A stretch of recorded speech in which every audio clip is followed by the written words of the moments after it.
Yes, good morning. So, as of now, we are here in obviously the same Philippines. But now, we are here in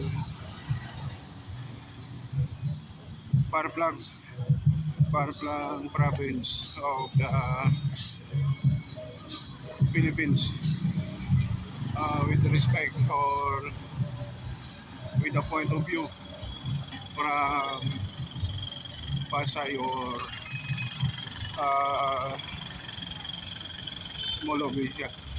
So, here, the same, we will try to determine what are the possible crimes that are happening here in this uh, petite city of petite city of the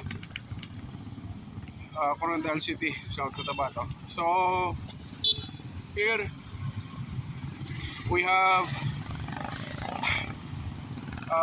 tricycles.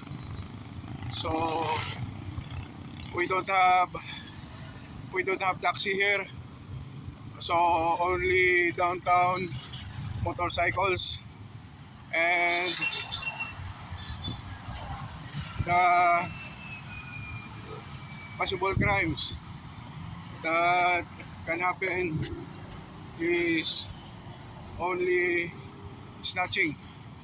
Okay, so but I don't think so if there is snatching happening here. So we have what's this? Choking. So this is not an ordinary city because there is choking. So uh, then we have here uh, tricycles. So obviously uh, the possible crimes can be uh, hold up or robbery. So or theft. So because this is a city in a bushland, in a bushland. So obviously most of the crimes here are developed. So which are uh, land disputes or uh, selling lands with uh, encumbered uh, land titles. So we have also we have I don't think so if there will be uh,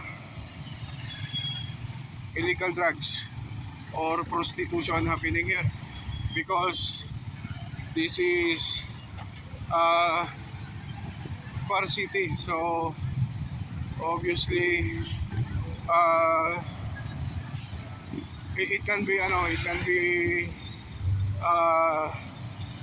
it can be this one. So then we have uh, uh, robbery. So or unjust fixation, for example holding the butt of a woman. So then uh,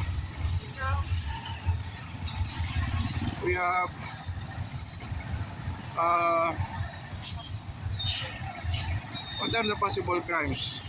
So but for sure I am in a different place. So in this place the Muslims but are still Filipino are just assault in the just like assault. So here so we are in a supermarket. So obviously uh, this can be under CBCBL also. Say fruits that are harvested from the fence of other land.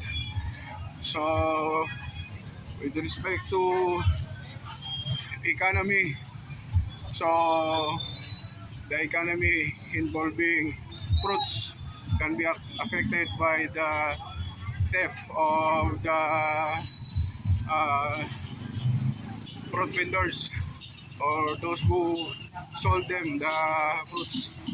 So okay, so then uh, again we are here in Coronadal City, South Cotabato. So obviously I will just store here, okay, every streets that I can walk as far as I can. I'll try to show you their faces and their place. So obviously, okay, so what's that? Uh, Here, so this is their, what do you call this? Supermarket. So the same things, uh, selling dry fish or vegetables. So then, uh,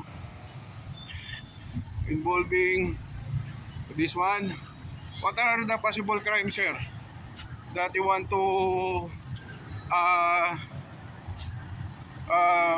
be bold so that we can put here?